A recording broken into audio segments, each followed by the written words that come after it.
안녕하세요. 30대 여자입니다. 세상을 살다 보면 여러 종류의 사람들을 만나게 되는데요. 대부분의 사람들은 아무리 특이하다고 해도 저런 사람도 있구나 하고 넘겨지기 마련인데 제가 겪은 시댁 식구들은 도저히 그냥 넘겨지지 않는 사람들이었어요. 거지근성은 말도 못할 정도이고 욕심은 또 얼마나 많은지 허황된 꿈속에서 사느라 제정신이 아닌 것 같은 사람들이었죠. 물론 결혼을 하기 전엔 전혀 알 수 없었어요. 남편을 포함해 시댁 식구들은 늘 웃어주었고 다정한 말만 건네주었으니까요. 하지만 결혼을 기점으로 사람들이 점점 변하기 시작하더군요. 그 시작은 바로 남편의 차별이었어요. 남편은 어느 순간부터 시댁만을 챙기기 시작했는데 그 이유는 친정이 시댁보다 더 살만하다는 것이었죠. 여보, 이번 명절 때 용돈 드리는 것 같던데 왜 우리 부모님께는 안 드려? 장인어른 장모님은 우리보다 형편이 더 좋으시잖아. 굳이 우리가 용돈까지 챙겨야 해? 뭐? 그거랑 같아? 금액이 문제가 아니라 그건 성의 표시잖아. 다음부턴 조금이라도 괜찮으니까 우리 집도 챙겨드려. 남편은 대답도 하지 않았고 저희 부모님은 여전히 챙기지 않더라고요. 남편의 말처럼 욕심만 많고 가진 것이 없는 시댁에 비하면 친정의 형편은 살만한 것이 맞긴 했습니다. 제가 어렸을 때만 해도 여유롭지 않았지만 부모님이 밤낮 없이 노력하신 덕에 살고 계시는 집을 제외하고도 소형 아파트 2채가 있었으니까요.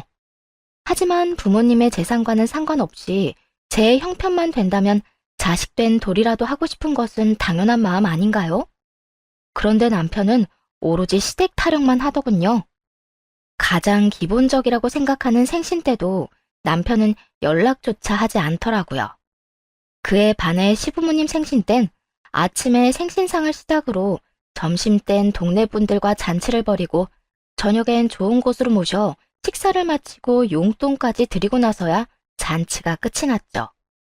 처음엔 아무것도 모르고 그 뜻에 따라줬어요. 하지만 친정 부모님의 생일을 일부러 무시한다는 걸 안 이후엔 저 역시 남편과 똑같이 행동했네요. 그랬더니 웬걸? 난리를 부리더라고요. 자기가 한 짓은 생각도 하지 않고서 말이에요. 여보, 오늘 우리 엄마 생신인 거 몰라? 아침 생신상 차리러 안 가고 아직도 자고 있으면 어떻게 해? 아들인 당신은 이때까지 자도 되고 며느리인 나는 좀 자면 안 돼? 당신 말대로 난 아들이고 당신은 며느리잖아. 시부모님 생신상은 며느리가 당연히 챙겨야지. 연애를 할 땐 이렇게까지 고지식한 사람이 아니었는데 결혼을 하며 완전 딴 사람이 된 것 같았어요. 말 같지도 않은 말을 당연하다는 듯 뱉어내더군요. 뭐? 당연? 며느리가 아니라 자식이 부모님 생신 챙기는 게 당연한 도리지. 그러니까 앞으로 그 당연한 도리 좀 하고 살아. 나한테 일 떠넘기지 말고 말이야. 작년엔 다 해놓고 갑자기 왜 이래? 뭐가 또 불만이길래 아침부터 이렇게 말을 안 듣는 거냐고. 작년엔 내가 아무것도 몰라서 그랬던 거지. 당신이 우리 부모님 생신을 싹 다 무시하고 지나갈 거라는 걸 알았더라면 나도 그렇게까지 지극정성으로 챙기진 않았을 텐데 말이야. 하여튼 올해부턴 나도 당신이 하는 그대로 시댁에 할 테니까 그런 줄 알아.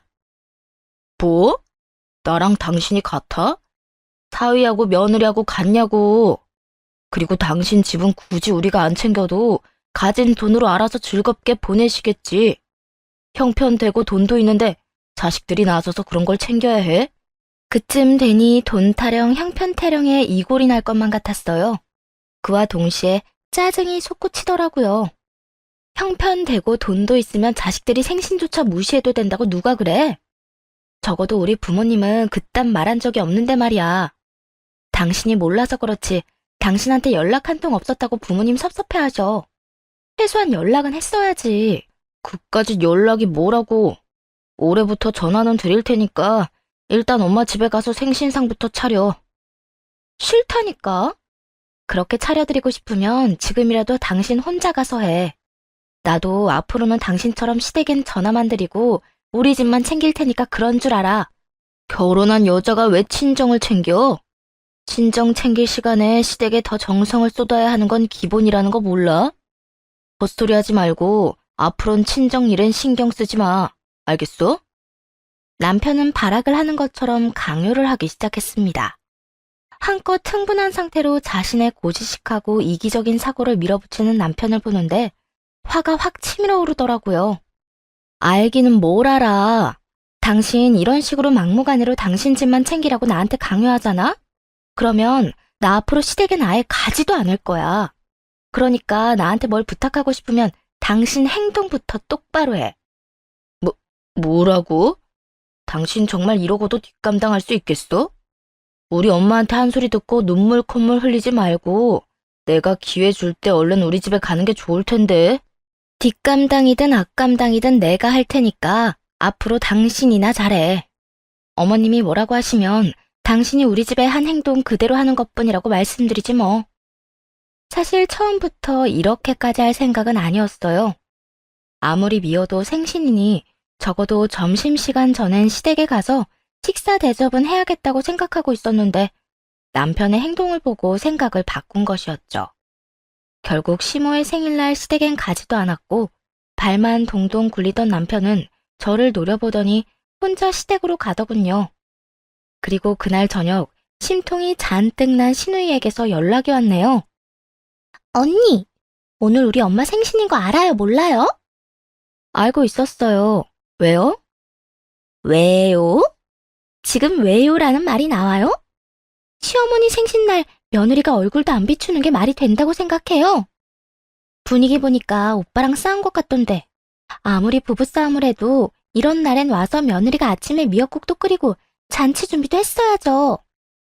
싸운 것보다는 오빠가 친정 부모님께 한 행동 그대로 한 것뿐이에요. 아가씨 오빠가 이날 이때껏 친정 부모님 생신이나 특별한 날에 연락조차도 한 적이 없었거든요. 참나. 오빠는 오빠고 언니는 언니죠. 오빠는 남자고 사위니까 불편해서 연락도 못 할 수 있어도 언니는 며느리니까 그 도리는 다 해야 할 거 아니에요. 누가 시댁 핏줄 아니랄까봐 남편이 한 말을 그대로 읊고 있더군요. 시집은 가지 않았어도 그간 그나마 말이 통했던 사람이 시누이였는데 그런 시누이마저 저런 말을 당연하다는 듯 하고 있으니 어이가 없더라고요. 저도 며느리라서 시댁 불편한 건 매한가지인데 그러면 저도 오빠처럼 연락 안 해도 되겠네요? 언니는 불편해도 다 해야죠. 며느리잖아요. 아가씨, 며느리가 무슨 무적의 논리라도 되는 줄 알아요? 무슨 말이든 며느리잖아요. 하면 다 해결되는 줄 아냐고요. 며느리도 사람이고 며느리도 하기 싫으면 안 할 권리 있어요. 그러니까 언니 말은 오빠가 언니 친정에 신경도 안 써서 언니 역시 우리 집에 신경도 안 쓰겠다. 이 말이에요? 그렇죠. 눈에는 눈, 이에는 이라는 말이 괜히 있는 말이 아니에요. 전 결혼을 했을 뿐이지 시댁에 노예 계약을 한 건 아니거든요.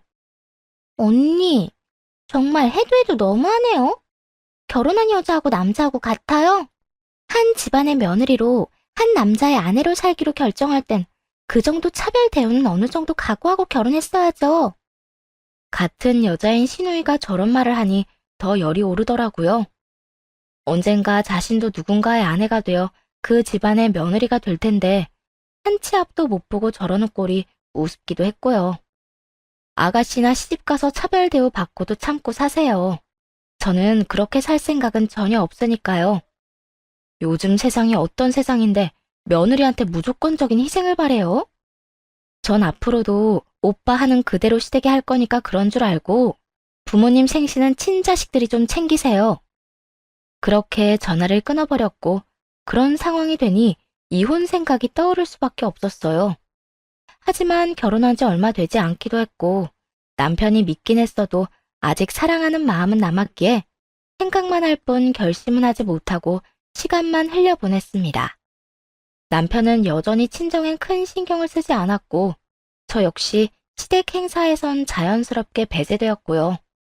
가끔 신경이 쓰이긴 했지만 그래도 연락도 하지 않고 쓸데없이 보는 일도 없으니 그 점 하나는 좋더라고요. 남편도 그런 생활이 적응이 되었는지 다시 평소의 모습으로 돌아왔고 그렇게 크게 싸우는 일 없이 생활을 이어나가고 있었죠. 그런데 산 넘어 산이라고 이번에 시누이가 시집을 간다며 집안이 떠들썩거리더군요. 들었어? 정은이 의사랑 결혼한대. 무려 성형외과 의사. 정말? 축하할 일이네. 어머님 아주 좋아하시겠네. 당연하지. 지금 완전 난리가 났어. 들어보니까 집도 꽤나 산다는데. 역시 내 동생이라니까. 당신도 지금부터 내 동생한테 잘 보여놔. 혹시 알아? 간단한 시술은 그냥 해줄지. 됐어. 그런 걸로 괜히 아가씨 부담 주기 싫어. 그냥 아가씨한테 축하한다고 말이나 전해줘. 축하한다는 말만 전하고 여전히 신경을 쓰지 않는 척을 하긴 했지만 속으론 많이 불안했어요. 개념 없는 말만 쏟아내던 신우이는 돈 개념도 없는 편이라 간호사로 일한 지 꽤 오래됐는데도 불구하고 모은 돈이 하나도 없는 소위 말하는 취집이 꿈인 그런 사람이었거든요. 그런 신우이의 결혼 상대가 성형외과 의사라고 하니 걱정을 하지 않으려고 해도 걱정이 될 수밖에 없더라고요. 그러던 어느 날 시모가 직접 연락을 해서 시댁으로 좀 오라고 하더라고요. 그렇게 직접적으로 오라고 한 것은 그날이 처음이었기에 이유 모를 불안함을 안고 시댁으로 향했어요. 시댁엔 시모와 시누이가 기다리고 있었고 제가 도착하자마자 커피까지 가져다주며 과한 친절을 베풀더군요. 그리곤 준비한 말을 꺼내놓기 시작했죠. 아가, 들어보니까 바깥 사돈 명의로 아파트가 있다고 하던데 그게 사실이니? 발뺌이라도 해야 하나 순간적으로 생각했지만 이미 남편에게 들은 듯 다 알고 물어보는 시모의 말에 빠져나갈 구멍이 보이지 않더라고요. 네, 그렇긴 한데 갑자기 친정집 이야기는 왜 물으세요? 그게 이번에 정은이 성형외과 의사한테 시집가게 된 건 들었지? 네, 축하한다고 아가씨랑 통화도 했었어요. 그래, 그런데 그 집에서 결혼 선물로 우리 예비 사위한테 병원을 개원해준다고 하더구나. 그 대신 집은 우리한테 마련하라고 하는데 너도 알다시피 우리가 그런 돈이 어디 있니? 그래서 말인데 그 아파트에서 우리 정은이네가 월세로 좀 살면 안 되겠니? 네? 월세요? 그래도 되는 거예요? 나중에 월세살이인 거 밝혀지면 난리 날 텐데요. 그거야 당연히 비밀이지. 우리만 조용히 하면 누가 알 거야? 일단 조건은 맞추는 척하고 시집은 보내야 할 거 아니야. 그래서 해줄 수 있다는 거야, 안 된다는 거야? 공짜로 살겠다는 것도 아니고 월세살이를 한다고 하니 고민스럽긴 하더라고요. 마침 세입자가 나갈 시기가 되기도 했고 시누이에겐 좋은 기회가 맞기도 했으니까요. 저에게는 손해볼 것 없는 상황이긴 했지만 확실하게 짚고 넘어갈 필요는 있는 문제이긴 했죠. 가능은 할 것 같은데 확실하게 할 건 하고 넘어갔으면 좋겠어요. 계약서에 월세 3개월 이상 미납 시 당장 나가겠다는 조항을 따로 강조해서 넣어도 되면 긍정적으로 생각해 볼게요. 이 조건에 시모는 가만히 있는데 시누이가 갑자기 얼굴까지 붉히더니 짜증을 내기 시작하더군요. 다른 집도 아니고 원장님 사모님 자리에 시집가는 건데 그까지 월세 밀릴까 봐요? 아무리 우리가 아쉬운 소리 하는 입장이라지만 진짜 가족끼리 너무하는 거 아니에요? 밀릴 일 없으니까 더더욱 그런 내용이 들어가도 상관없는 거 아니에요? 싫으면 딴 집 알아보세요. 저도 굳이 가족이랑 이런 일로 엮이는 거 싫으니까요. 부모님 대신 세입자 관리는 제가 하던 터라 월세 문제로 골머리도 썩어받게 확실히 하고 싶었고 그 상대가 가족이라면 더욱 확실하게 할 필요가 있는 문제라고 생각했어요. 제가 단호하게 나오자 시누이뿐만 아니라 시모도 꽤 당황한 듯 하더라고요. 하지만 이내 저 말고는 마땅한 수가 없다는 계산이 되었는지 상냥하다 못해 비굴한 모습으로 나오기 시작하더라고요. 넌 왜 괜한 말을 해서 분위기 이상하게 만드는 거야? 아가, 네 뜻대로 다 할 테니까 그 집만 우리 정은이네가 살게 해다오. 무슨 일이 있어도 비밀인 건 알고 있지? 그래요, 언니. 제가 결혼 앞두고 조금 예민해서 순간적으로 좀 욱했어요. 미안해요. 일단 언니 뜻대로 다 할 테니까 비밀만 좀 지켜주세요. 알겠으니까 월세만 밀리지 마세요. 제가 세입자 관리하긴 하지만 부모님 집이기도 하고 그 월세로 매달 부모님도 고정적으로 쓰시는 곳이 있어서 밀리면 정말 곤란해요. 일단은 알겠어요. 절대 밀리는 일 없도록 할게요. 그렇게 집 문제가 해결되고 나니 시누이의 결혼은 일사천리로 진행되었어요. 시누이는 시댁 기둥뿌리를 제대로 뽑아놓고선 시집을 가버렸고 남편은 신혼집에 세탁기와 냉장고를 사줬다고 하더군요. 상의 한마디도 없이 그런 큰 돈을 쓴 것은 짜증이 나긴 했어요.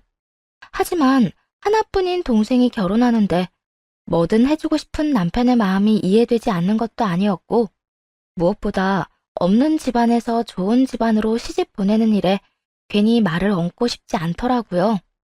그저 좋은 마음으로 시누이의 앞날을 빌어주고 싶었어요.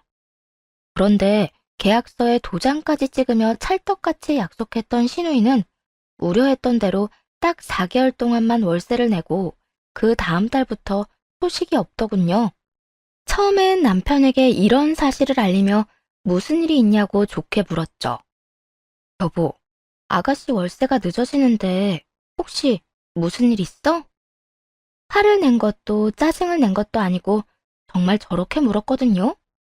그런데 남편은 제 말이 떨어지자마자 화를 내며 이렇게 말하더군요. 정은이 혼자 남편 몰래 돈 마련하느라 좀 늦는가 보지. 떼먹는 것도 아니고 가족끼리 정없이 왜 그렇게 닥달하냐? 좀 기다려. 마련하는 대로 준다고 하니까. 닥달하는 게 아니라 그냥 물어본 건데 왜 짜증을 내? 짜증 안 나게 생겼어. 아예 떼먹은 것도 아니고 좀 늦었을 뿐인데 그걸로 언제 주냐 무슨 일 있냐 꼬치꼬치 캐묻는데 딱 한마디 했다. 내가 그것도 못해? 그것도 하지 마. 당신은 그럴 마음으로 하는 말이 아니라도 듣는 사람 입장에선 닥달하는 말 같아서 기분 나쁘니까. 내가 기분 더 나빠. 누군 그런 말 하는 게 쉬운 줄 알아? 나한테 이렇게 짜증을 낼 시간에 서로 기분 나쁜 일 없게 아가씨한테 늦지 말고 제때제때 넣으라고 하면 되겠네. 남편은 그저 저를 노려볼 뿐 다른 말을 하지 않더라고요. 그때부터였던 것 같아요. 남편과의 이혼을 진지하게 생각하게 된 것이 말입니다. 돈도 돈이었지만 남편의 정 떨어지는 행동에 제 마음 역시 차갑게 식어가고 있었어요. 그러는 사이 2달째가 되었고 이번에는 남편을 통하지 않고 바로 시누이에게 연락을 했죠. 아가씨, 월세 2달째 안 들어오고 있던데요. 기다리다가 이렇게 연락했어요.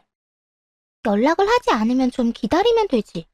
꼭 이렇게 연락해서 독촉해야 하겠어요? 애초에 약속을 지키지 않은 사람이 누군데 저리 짜증을 내는 것인지 그 순간 짜증이 확 올라오더라고요. 최대한 사정을 봐주고 좋은 게 좋은 거라고 생각하려 했는데 그런 결심이 한순간에 와르르 무너지더군요. 독촉을 하지 않아도 되도록 아가씨가 월세를 똑바로 넣었으면 됐잖아요. 큰 소리 칠 사람이 누군데 아가씨가 왜 화를 내요? 주기 싫어서 안 주는 것도 아니고 없어서 못 주는 건데 이런 식으로 독촉하니 화가 안 나게 생겼어요? 가족끼리 그 정도도 이해 못 해줘요? 처음부터 다른 건 몰라도 월세 밀리지 않기로 약속했잖아요. 분명 이 월세로 부모님이 매달 따로 쓰시는 곳이 있으니 잊지 말고 꼬박꼬박 달라고 했고 아가씨는 계약서에 도장까지 찍으면서 철석같이 약속했었어요. 이런 독촉이 싫었으면 그 약속을 잘 지켰어야죠.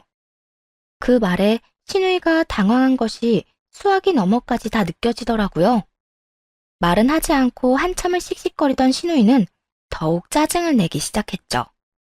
줄게요. 주면 될 거 아니에요. 그까지 푼돈 다 줄 테니까 앞으로 전화하지 마세요. 다른 사람도 아니고 가족끼리 믿고 기다리면 되지. 더럽고 치사하게 진짜. 더 더럽고 치사한 꼴 보기 싫으면 약속한 3달은 넘기지 마요. 전 분명 경고했어요. 큰 소리를 떵떵 치며 금방이라도 줄 것처럼 굴던 시누이는 끝끝내 월세를 넣지 않았고 그렇게 약속의 3달째가 됐네요. 시누이와의 통화를 마지막으로 아무 말도 하지 않고 지켜만 보다가 마지막 달에 남편에게 선포를 했죠. 아가씨한테 전해. 이번 달이 내가 기다릴 수 있는 마지막 달이고 딱 3개월째 되는 날에 가서 짐 빼라고 할 거야. 보증금은 밀린 월세 빼고 돌려줄 거란 말도 잊지 말고. 그렇게까지 나올 거라 생각지도 못한 남편은 욕까지 하며 저를 모진 사람으로 몰아가더군요. 야, 너 진짜 그런 식으로 굴 거야? 네가 그렇게 하면 내 동생은 어떻게 하라고. 그까짓 돈 얼마 되지도 않는데 네가 장모님께 잘 말해주면 되는 일이잖아. 그까짓 얼마 되지도 않는 돈 그냥 주면 아무 일도 없을 텐데 안 주고 있는 사람이 할 말은 아니지 않아? 난 몇 번이고 말했어. 약속한 날은 지키라고. 진짜 대단하다 대단해. 너 때문에 정은이 이혼이라도 당해야 속이 시원하겠어? 그까짓 돈 때문에 사모님 소리 듣고 사는 애 이혼녀 만들면 그 속이 시원하겠냐고. 답답한 건 나도 마찬가지니까 그딴 말 길게 할 필요 없고 당신 이렇게 난리쳐도 난 내가 방금 한 말 주워 담을 생각 없으니까 아가씨한테 똑바로 전해. 참 답답한 상황이 아닐 수 없었습니다. 처음 돈을 마련하기 어려운 상황이었을 때 사정을 설명하고 좋게 저에게 부탁을 했더라면 그렇게까지 최악의 상황은 되지 않았을 텐데 말이에요. 시누이고 남편이고 상황 파악도 제대로 하지 않은 채 큰 소리만 치다가 제 마음까지 차갑게 식게 만들었으니까요. 시간은 계속 흐르고 있었고 남편을 비롯해 시누이와 시모는 초조하긴 초조했는지 저에게 갖은 애를 쓰며 잘해주기 시작하더군요. 언니, 이거 제가 시댁에 가져다 드리려고 한 갈비찜인데 언니도 좀 주려고 가지고 왔어요. 언니 이거 좋아하잖아요. 그래, 아가. 정은이 얘가 이거 오늘 새벽부터 일어나서 혼자 다 했다고 하더구나. 입맛에 맞을진 몰라도 정성을 생각해서라도 맛있게 먹어주려무나. 지금 청소 중이라 다 해놓고 조금 있다가 먹을게요. 청소? 정은이 넌 뭐하니? 언니 청소 대신 안 해주고. 아가, 정은이한테 다 시키고 넌 앉아서 밥부터 먹어. 내가 차려줄 테니까 가만히 앉아있기만 하거라. 그래요, 언니. 제가 바닥에 광이 나게 청소 다 할 테니까 언니는 가만히 앉아서 엄마가 차려주는 밥이나 맛있게 먹어요.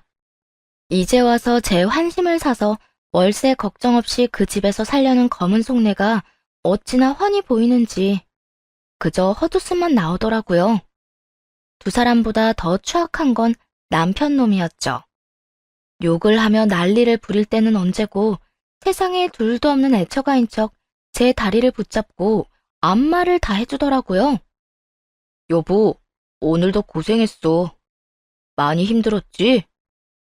나 앉아서 일해서 다리 아플 일도 없는데 웬 안마야? 그냥 평소에 구두 많이 신고 다니니까 아프겠다 싶어서. 갑자기 그런 생각이 들었다고? 왜 안 하던 짓을 하고 그래? 하나도 안 아프니까 그만해. 가만히 좀 있어봐. 다리를 이렇게 잘 풀어줘야 피로도 풀리고 여자한테도 좋은 거야. 앞으로는 자주 해줄게. 갖은 아양을 떨며 눈치를 살피는 남편을 보는데 남편 놈이 드디어 정신을 차렸구나 하는 생각보단 이렇게 수가 얕은 한심한 놈이었구나 하는 생각밖에 들지 않았네요. 거기에다 이혼을 결심하게 된 결정적인 이유는 우연히 본 카톡 대화방이었어요. 그건 바로 시누이와 남편이 나눈 것이었는데 두 사람은 제 예상을 한치도 벗어나지 않는 계획을 세우고 있더군요. 오빠, 언니 기분 좀 어때 보여? 괜찮은 것 같아. 나도 나지만 너랑 엄마도 날마다 와서 집안일 다 해주고 있잖아. 그래서 그런지 많이 유해졌어. 그러면 한동안은 월세 이야기 안 꺼내겠지? 나 진짜 돈 나올 것도 없고 이 집에서도 쫓겨나면 안 된단 말이야. 바로 이혼당할 수도 있어. 걱정하지 마. 네 언니 요즘 기분 좋아 보이니까. 한동안은 고생하더라도 엄마랑 네가 우리 집에 와서 살림도 좀 해주고 그래. 그렇게 기분 맞춰주다 보면 월세 달라는 말 안 할 거고 공짜로 그 집에서 살 수 있는 거야. 명의만 네 명의 아닐 뿐이지 그냥 네 집 되는 거라고. 그렇겠지? 정 안 되면 오빠가 월세 좀 내주면 안 돼? 아무래도 불안하단 말이야. 오빠가 그런 돈이 어디 있어. 너 시집 갈 때 가전해준다고 긁은 카드값 아직 내고 있어. 그러니까 잔말 말고 네 언니한테 잘해. 더럽고 치사하다는 말 좀 그만하고. 알겠어. 나는 잘하고 있으니까 오빠나 언니랑 싸우지 말고 비위 잘 맞춰줘. 두 사람의 문자를 보는데 화가 나기는커녕 한치의 어긋남도 없이 너무 예상 그대로여서 웃음만 나더라고요. 그날 이후 굳이 그 인간들이 베푸는 호의를 거부하지 않고 그대로 받으며 여유롭게 이혼을 준비하기 시작했네요. 더는 남편을 사랑하는 마음도 없을 뿐더러 해준 것도 없이 바라기만 하는 그 인간들에게 질릴 대로 질려버렸으니까요. 그래서인지 이혼을 준비하는 그 마음도 가볍더군요. 그렇게 석 달이 되던 날, 명도 소송을 위해 중도 해지 내용 증명을 신우이에게 보냈습니다. 다시 말해 월세가 밀렸으니 집에서 당장 나가달라는 통보였죠. 이것 때문에 신우이의 남편은 그 집이 자가가 아닌 월세임을 알게 되었고 그 월세마저 밀렸다는 사실을 알게 되었다고 하더군요. 그런 상황까지 예상한 것은 아니었는데 뜻밖의 수확이긴 했네요. 언니, 집으로 그딴 걸 보내면 어떡해요. 남편이 집에 있다가 서류 내용 다 보고 지금 난리 났다고요. 소송 걸기 전에 거쳐야 하는 절차라고 해서 보냈을 뿐이에요. 누가 먼저 받아보는 것까지 내가 생각해야 할 이유도 없었고요.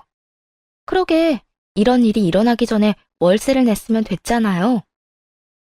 뭐라고요? 소송? 그렇게까지 할 거면서 왜 우리가 친절하게 굴 때 가만히 있었어요? 하지 말라고 하든가 소송할 거라고 언지를 주든가 했어야죠.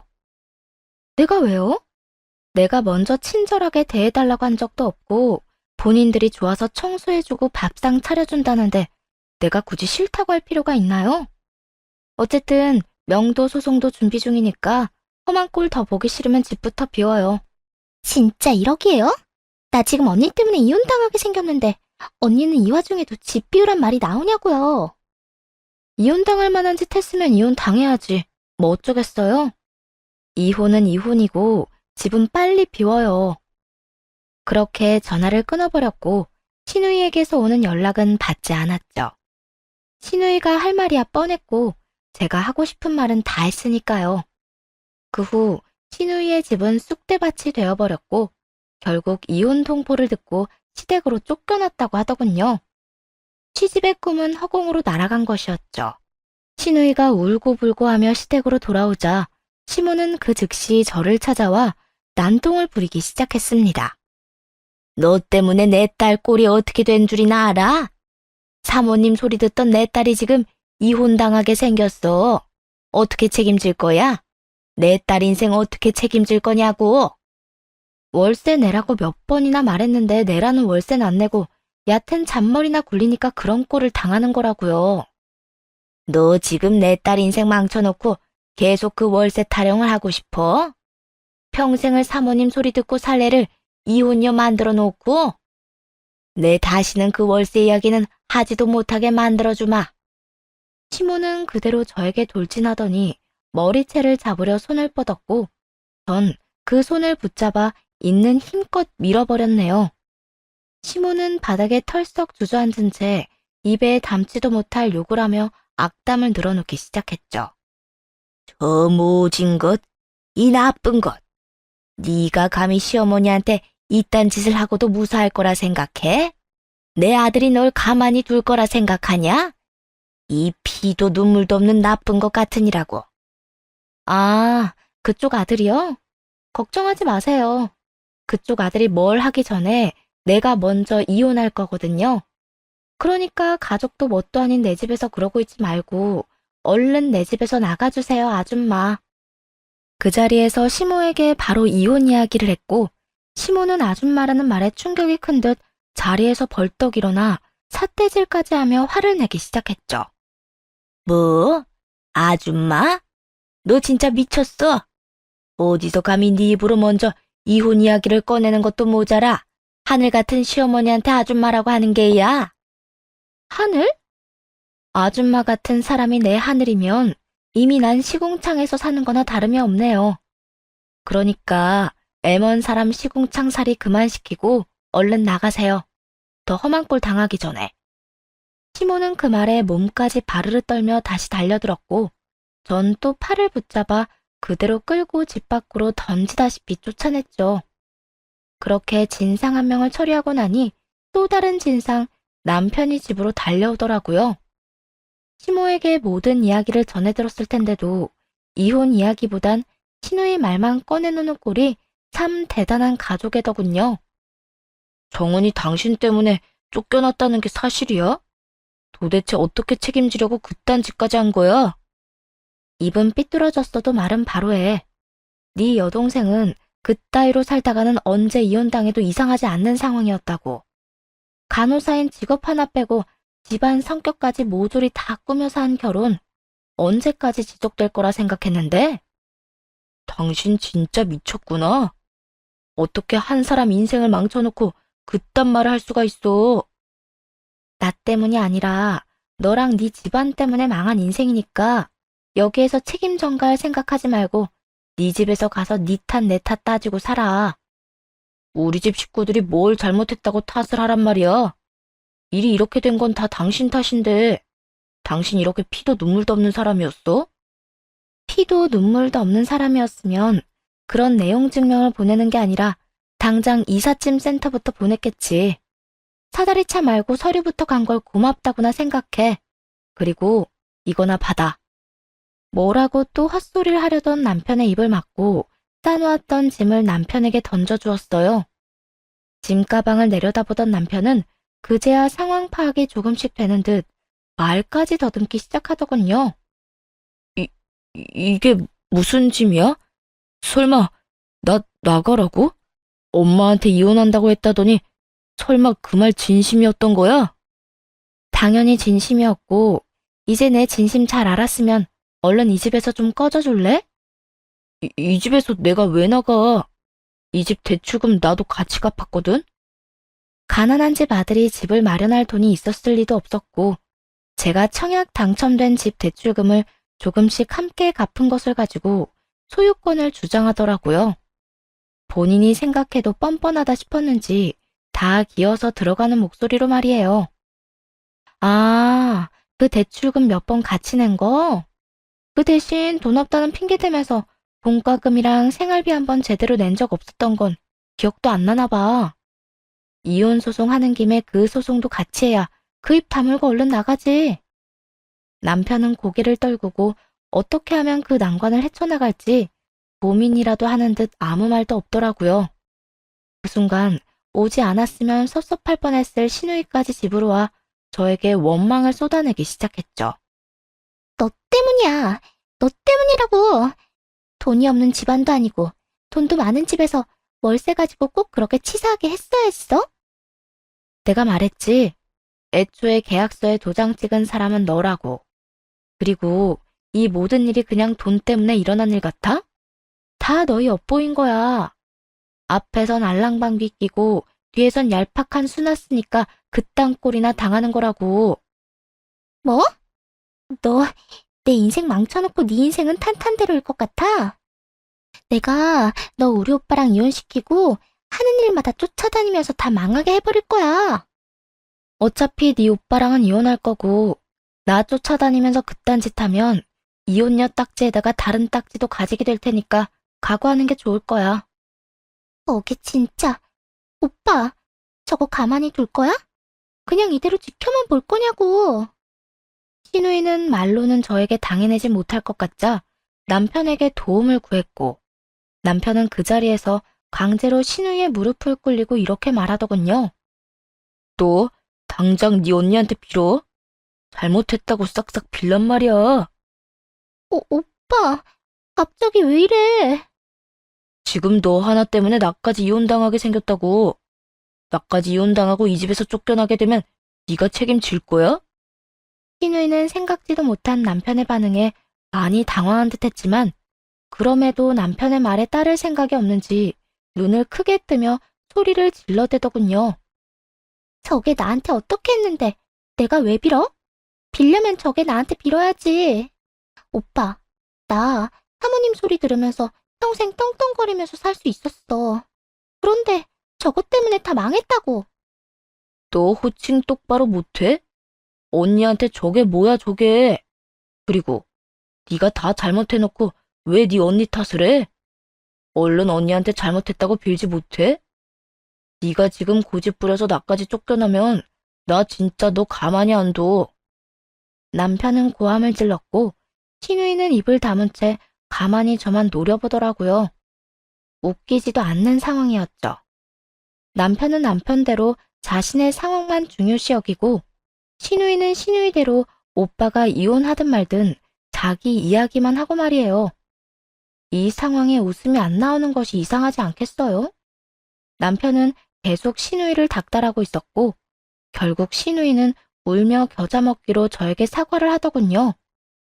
언니, 제가 죄송했어요. 생각해보면 오빠는 언니 말처럼 제가 다 잘못한 건데 이혼까지 당할 처지가 되니까 너무 화가 나서 언니한테 화풀이했네요. 눈꽃만큼의 진심도 없는 신우이의 사과가 끝나자마자 남편은 내 눈치를 살피기 시작하더군요. 그리곤 그 사과가 먹히지 않는 걸 알아챘는지 더욱 강하게 신우이를 몰아세우기 시작했죠. 너 그게 사과야? 똑바로 싹싹 빌면서 사과 못해?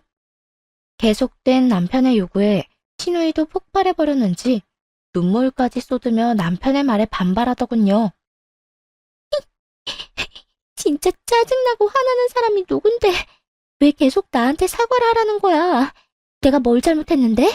이혼당하게 생긴 건 나라고 나! 신우이는 울고불고 하며 악을 썼고 전 신우이가 떨어뜨리는 그 눈물조차도 꼴 보기 싫더라고요. 됐어. 하기 싫다는 사과 억지로 시킬 필요도 없고 사과를 한다고 해도 받아줄 생각도 없어. 그러니까 내가 싸준 짐이나 들고 네 여동생이랑 내 집에서 나가. 조금만 더 기다려주면 안 될까? 내가 제대로 된 사과 받게 해줄게. 어? 누가 사과 받고 싶다고 했어? 난 그냥 당신이랑 이혼하고 싶을 뿐이야. 그러니까 헛짓 그만하고 이 짐 들고 네 집으로 가서 나랑 이혼이나 빨리 해줘. 그게 내가 당신한테 마지막으로 바라는 거니까. 남편은 이것도 저것도 제 뜻대로 흘러가지 않자 신우의 옆에 무릎 꿇고 앉아 빌기 시작했습니다. 여보, 그러지 말고 한 번만 그냥 넘어가줘. 솔직히 내가 잘못한 일도 아니고 다 우리 집에서 잘못한 일이잖아. 당신이 잘못이 없어? 정말 그렇게 생각해?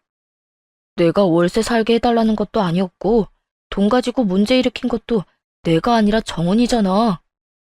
내가 당신한테 좋은 말로 월세 넣어달라고 했을 때 당신 나한테 화만 냈던 거 기억도 안 나나 봐? 그런 일 있기 전엔 내 가족들 다 무시하고 당신 집만 챙기라고 한 짓은? 내가 가만히 있어서 그렇지 당신이 나한테 한 짓 따지고 들자면 오늘 밤을 새워도 모자라. 그래, 내가 다 잘못했어. 난 그렇게까지 당신이 섭섭해할 거라고 생각도 못했어. 그땐 그냥 우리 부모님이나 여동생이 너무 불쌍하다는 생각에 그랬던 거야. 이혼할 마당에 사랑 타령을 바란 건 아니었지만 남들은 한 번씩은 다 한다는 사랑 타령마저 하지 않는 남편을 보며 다행이다 싶으면서도 화가 나는 건 어쩔 수 없더라고요. 남편에게 사랑이란 마음이 남지 않았다는 걸 진작 알고 있긴 했지만 그 순간 다시 한번 확인받는 것만 같아서 말이죠. 하지만 그 덕에 더욱 단호하고 냉정하게 흔들리지 않을 수 있기도 했네요. 그러니까 앞으로도 네 가족들 알뜰살뜰 잘 챙기면서 잘 살아. 나한테 구질구질하게 이러지 말고 말이야. 나한테 가족은 당신뿐인데 자꾸 누굴 챙기라는 거야. 나 앞으로는 방금 한 말처럼 내 가족은 당신뿐이란 생각으로 살게. 아니, 당신이랑 당신 부모님까지. 그러니까 한 번만 용서해주고 이혼 이야기는 없던 걸로 해주라. 응? 왜? 우리 아빠 집에서 네 여동생 공짜로 살게 하려고 했던 것처럼 내 집에서 네가 버는 돈은 네가 다 쓰면서 공짜로 살게? 내가 미쳤니? 그 꼴을 계속 보고 살게? 더는 긴 말 시키지 말고 당장 나가. 그걸 어떻게, 언제부터 알고 있었어? 우리가 월세 안 내려고 그랬던 거, 설마 그것 때문에 이혼하자는 거야? 그거 괘씸해서? 내가 이때까지 한 말은 코로 들은 거야?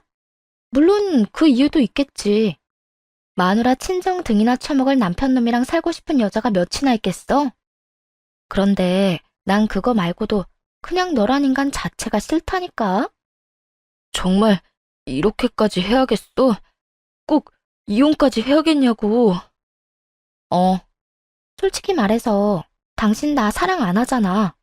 나도 당신 사랑 안 하고. 사랑도 없고 믿음도 없는 결혼 생활 지속할 이유도 없고. 나는 당신이랑 사람이랑 엮이고 싶지도 않으니까 당장 나가. 그렇게 고함을 고래고래 지르며 나가라고 하자 남편은 도저히 설득은 힘들겠다 싶었는지 입이 대빨 나온 시누이를 데리고 나가더군요. 그 후로도 계속 연락이와 저를 설득하려 했었지만 그대로 이혼을 진행했네요. 소송은 진행되었고 남편 시누이에게 위자료를 받고 이혼을 할 수 있었죠. 그 후 전 시모는 겨우겨우 장가 보내고 시집 보낸 딸 아들이 다시 돌아와 좁디 좁은 그 집에서 옹기종기 자식들을 끌어안고 산다고 하더군요. 그뿐만이 아니었어요. 전 시누이도 위자료를 이중으로 느껴 대출을 낸 상황이고 전 남편도 위자료를 주느라 대출을 냈고 전 시모 역시 하나뿐인 딸을 의사 집에 시집 보내느라 집을 담보로 해서 대출을 낸 상황이었고요. 그야말로 대출만 가득한 집안이 되었다는 이야기를 전해 들었네요.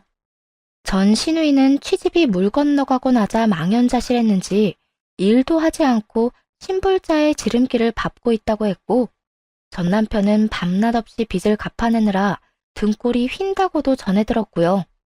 그러게 진작 친정에도 좀 잘하고 가정에도 조금만 신경을 썼더라면 저도 그렇게까진 하진 않고 참고 살았을 텐데 말이에요.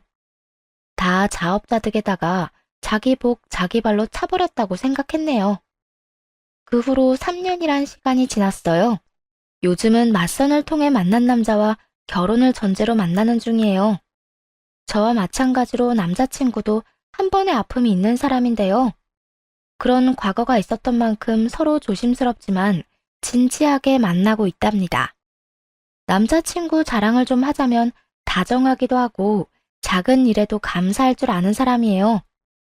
거기에다 양가 부모님께 다 싹싹하게 잘하는 모습이 참 보기 좋더라고요. 그리고 그런 남자에게 이런 이야기를 들었어요. 우리 둘 다 아픔이 한 번씩은 있었던 사람이잖아. 그렇지. 그래서 우리 둘 다 시작이 참 힘들었고, 만나는 순간마다 다른 사람들보단 조심스러웠던 것도 알아. 그런데 있잖아. 우리는 아픔을 한번 겪으면서 사람 보는 눈이 생겼고, 그런 우리가 서로를 선택해서 이렇게 만나왔다는 건 서로에게 서로가 좋은 사람이고 필요한 사람이란 거 아닐까? 그렇겠지? 그러면 나 믿고 한 번만 더 큰 용기 좀 내줘. 나 이제 자기랑 같이 살고 싶어. 그러니까 결혼하자는 말이지? 자기가 나한테 와주기만 하면 과거를 없애주진 못해도 과거를 잊게 만들어줄 수는 있어. 꼭 그렇게 되도록 내가 죽을 때까지 노력할 거야. 그러니까 앞으로 나랑 행복하게 잘 살아보자. 그 흔한 꽃다발도 반지도 준비되지 않은 프로포즈였지만 그 어떤 프로포즈보다 진심이 느껴져 다시 한번 용기를 내보기로 했습니다. 마음의 결정만 내렸을 뿐 아직 결혼에 대해 아무것도 진행된 것은 없어요. 그 어떤 것도 확신할 수 없는 상황이긴 하지만 지금의 모습이라면 다시 한번 행복한 결혼 생활을 꿈꿀 수 있을 것만 같네요. 물론 저도 많이 노력할 거고요. 우선 지금은 이 남자와의 행복한 연애를 좀 즐기며 차근차근 준비해 보려고요. 이렇게 길었던 사연도 끝이 났네요. 처음 사연을 쓰기 시작한 이유는 다들 그러하듯 타조연도 하고 새로운 출발을 두고 과거를 털어내기 위함이었어요. 그러다 문득 이 사연을 듣는 분 중 비슷한 상황이신 분들이 계신다면 저처럼 용기를 내셨으면 하는 마음이 들더라고요. 이혼, 저도 겪기 전엔 참 무서웠어요. 제가 한 선택, 그리고 전 남편과 함께했던 그 모든 시간을 부정하는 일이 그렇게 쉽지만은 않았죠. 그런데 어느 날 문득 그 지옥 같은 날의 끝은 무엇일까? 생각이 들더라고요. 늙음, 외로움, 초라함. 떠오르는 단어들 속엔 희망찬 것은 단 하나도 없었고 모조리 다 상상하기도 싫은 것들 뿐이었죠. 그래서 이혼을 마음먹게 되었고 지금 이 순간까지 왔네요. 힘들다고 해서 다 이혼을 하라는 이야기는 절대 아닙니다. 힘든 그 상황에 조금의 희망이라도 있다면 후회가 되지 않게 마지막에 마지막까지 할 수 있는 건 다 해보는 것도 하나의 답이겠죠. 그런데 저처럼 빛도 희망도 없는 상황이라면 나를 위해 큰 결심 한번 해보는 것도 더 나은 내일을 위한 행동이 될 수 있다고 생각해요. 그러면 이만 물러가 볼게요. 다들 행복한 자신을 위해 화이팅 합시다. 긴 이야기 들어주셔서 감사합니다.